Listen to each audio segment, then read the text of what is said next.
Good morning.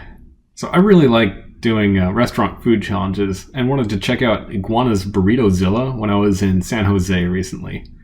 This was featured on Man vs. Food back in the day, which is how I found out about it.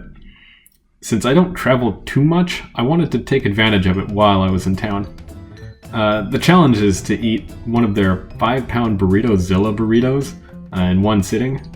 There's no time limit, so you can sit around and take your time and enjoy it if you want.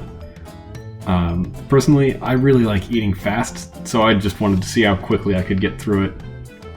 This one wasn't too hard to complete, and the burrito itself was really tasty, so it's a good one to look at if you're looking for an easy one for your first challenge.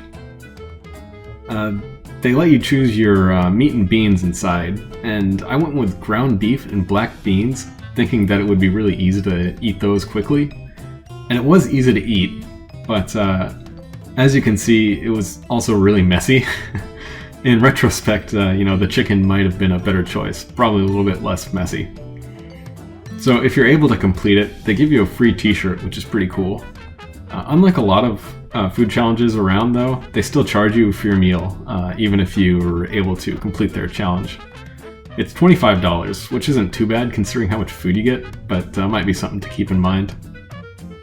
They also required me to sit at a really small table right next to the register, which made filming kind of hard, so sorry for the bad angle. I bought a wide-angle lens recently, so hopefully that'll help in the future. All in all, I really liked it. I was in a Spartan race that morning, which is where I got that shirt that I'm wearing in the video, so it was kind of cool to round out the day in that way.